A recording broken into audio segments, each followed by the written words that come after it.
We think of our bedroom as this, safe haven, a sanctuary. But what if the one room in your house that's designed for rest and recovery is secretly working against you? Tonight, we're going to pull back the covers on the hidden science of your bedroom and how it really affects your health night after night. So let's just ask it straight up. Is your bedroom making you sick? It sounds a little dramatic, I know, but it's a question we have to ask. Because the stuff we can't see, and yeah, even the bed you're lying on, could be behind everything from a bad back to breathing problems. So why does this matter so much? Well, it all comes down to this number, 1/3. We spend 1/3 of our entire lives in this one room. I mean, think about that. That's decades. Decades of exposure to a single environment, which makes its quality, absolutely critical for our long-term health. Okay, so let's start with the most obvious piece of the puzzle, the bed itself. It's literally the foundation of our sleep, but for millions of people, it might also be the foundation of their pain. Get this. Around the world, a jaw-dropping 619 million people suffer from low back pain. And it's not just a minor ache, it is a leading cause of disability. And while there are a lot of reasons for it, more and more research is pointing a finger at something many of us just don't think about, the very surface we sleep on every night. So what's the deal with firmness? Well, researchers have found what you might call a Goldilocks effect. It turns out mattresses that are either too soft or too firm were both linked with worse back pain. The sweet spot, the one that's just right for relief, it was right there in the middle, a medium for a mattress.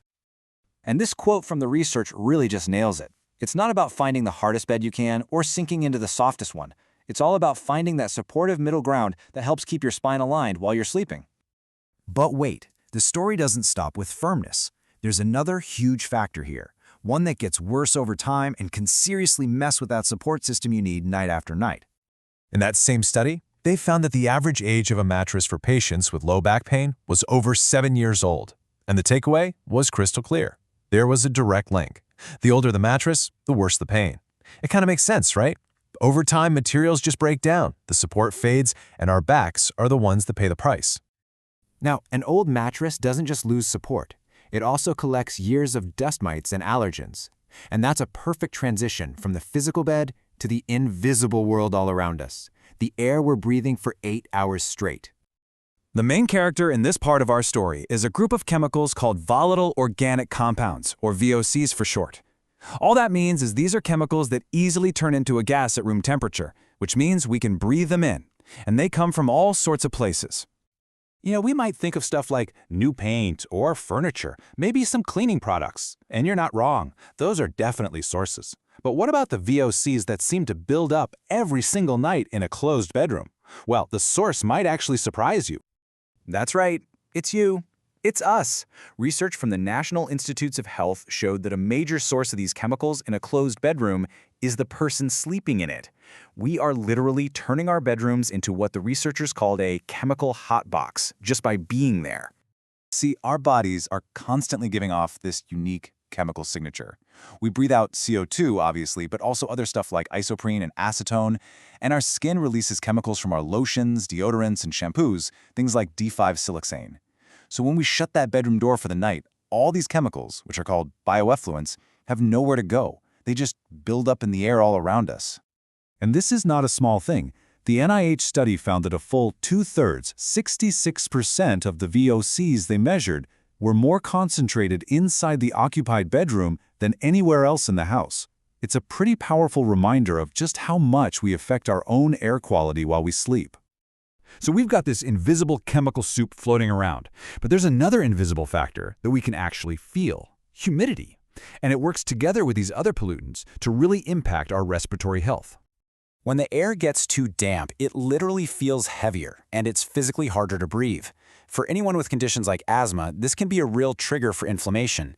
But maybe just as important, high humidity creates the perfect 5-star resort for mold and dust mites, two of the most common allergens we find indoors. Okay, so we've got VOCs coming from our own bodies, and a human environment that's a playground for allergens. That combo can be a serious attack on our system. So what in the world can we actually do about it? Well, the most direct strategy is to just clean the air. Air filtration basically works by pulling in that contaminated air, trapping all the nasty particles, and then circulating cleaner, fresher air back into the room. Simple as that. Now, you've got a couple of main ways to do this. If you have central heating or AC, you can install high-efficiency filters that work for the whole house. But for a more targeted approach, especially for the bedroom, those portable air cleaners with HEPA filters are fantastic for that critical sleep-breathing zone right around your head. All right, we've looked at the mattress, the air, and the whole atmosphere of the room. So let's pull all this together into a clear, actionable game plan to turn your bedroom from a potential problem area into a true health sanctuary. Think of this as your personal bedroom health checklist. First up, your mattress. If back pain is the risk, the fix might be a medium-firm model, and just being honest about how old it is. Next, the air itself. The risk is that buildup of VOCs and allergens. The fix? It can be as simple as ventilating, just opening a window every day, and maybe thinking about an air filter. And finally, the atmosphere. If high humidity is the problem, a dehumidifier that aims for that 30 to 50% sweet spot can make a world of difference. And what this all really boils down to is this. We are not just passive victims of our environment. We are the architects of our own sleep sanctuary. We actually have the power to measure, to change, and to build a bedroom that actively helps us get healthier every single night. You don't have to do everything all at once, but just think about it for a second. Based on everything we've just talked about, what's the one single change you could make, starting tonight, to build a healthier space for that third of your life?